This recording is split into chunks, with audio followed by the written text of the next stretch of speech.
Sesi selanjutnya, marilah kita dengarkan pembawaan pidato dari perwakilan Karang Taruna Jakarta.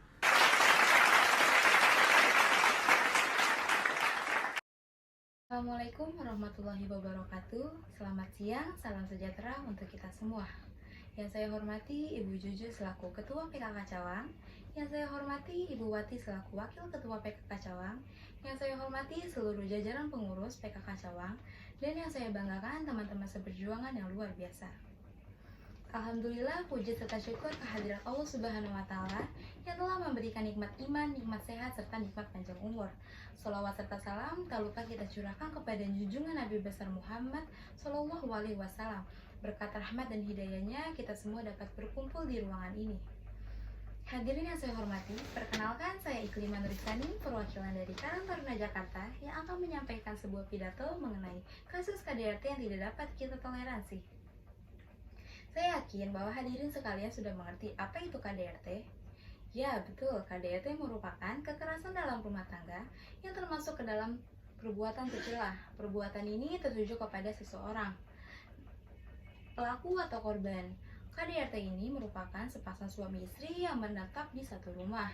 Namun sekarang ini sering kita dengar bahwa korban KDRT itu umum terjadi kepada seorang perempuan atau seorang istri. Nah, apabila ada seseorang yang mengalami sebagai korban KDRT, ini akan menimbulkan penderitaan baik secara fisiknya maupun psikisnya terganggu. Nah, sebelum itu saya akan memberikan apa saja sih contoh penderitaan yang dilakukan oleh pelaku untuk si korban yang secara fisiknya maupun psikisnya itu. Yang pertama ada kekerasan secara fisik, yaitu pelaku melukai fisik si korban seperti menendang, menonjok, memukul, menampar, dan lain sebagainya. Lalu yang kedua ada kekerasan secara psikis. Kekerasan ini dilakukan oleh pelaku mengancam si korban penuh dengan tekanan sehingga si korban merasakan tekanan yang sangat-sangat besar sehingga korban merasa tidak aman. Hadirin yang saya hormati, kekerasan dalam rumah tangga di negeri kita ini merupakan pelanggaran yang melanggar hak asasi manusia. Mengapa begitu? Ya, karena KDRT ini merupakan perbuatan yang tertuju kepada seseorang, kejahatan kepada seseorang yang nantinya bisa dikenakan sanksi atau hukuman yang berlaku. Nah, apabila kita ingin menjadi korban KDRT misalnya, bagaimana sih cara mencegahnya? Yaitu yang pertama, kita bisa berkomunikasi secara kepala dingin kepada si pelaku. Lalu yang kedua, usahakan tidak menyerang balik dengan kekerasan.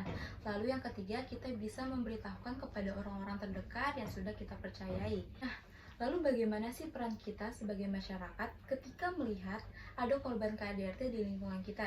Yaitu yang pertama, kita bisa menjunjung nilai sosial yang tinggi. Lalu yang kedua, kita bisa mengamankan si korban terlebih dahulu agar si korban merasa lebih aman. Lalu yang ketiga, kita bisa melaporkan kepada pihak yang berwajib agar si korban ini jauh lebih merasa aman lagi. Hadirin yang saya hormati, membiarkan kekerasan dalam rumah tangga ini bukanlah suatu hal yang benar, merupakan suatu hal yang salah. Saya akan memberikan apa saja sih faktor yang melatar belakangi adanya kekerasan dalam rumah tangga ini. Yaitu yang pertama, karena ada kesadaran hukum yang begitu rendah. Lalu yang kedua, karena kurangnya faktor ekonomi. Lalu yang ketiga, mungkin adanya perselingkuhan di antara pelaku atau korban. Lalu yang keempat, mungkin adanya pernikahan yang belum cukup umur. Nah, mungkin hal ini tidak asing lagi kita dengar. Mungkin bisa saja ada yang terjadi di lingkungan kita kasus-kasus KDRT seperti ini. Hadirin yang saya hormati, pada kesempatan ini saya akan menyimpulkan bahwa mungkin kita sebagai makhluk Tuhan terus agar bisa berdoa semoga senantiasa dilindungi dari kasus-kasus seperti ini, agar kita bisa dijauhkan dari kasus KDRT seperti ini. Karena kehidupan rumah tangga akan terus berputar seperti roda, maka dari itu pentingnya kita harus minta kepada Tuhan agar senantiasa dilindungi. Hadirin yang saya hormati, mungkin pada kesempatan ini hanya ini yang dapat saya sampaikan. Semoga ada hikmah yang dapat kita petik. Kurang lebihnya saya mohon maaf. Wabillahi taufiq wal hidayah. Wassalamualaikum warahmatullahi wabarakatuh.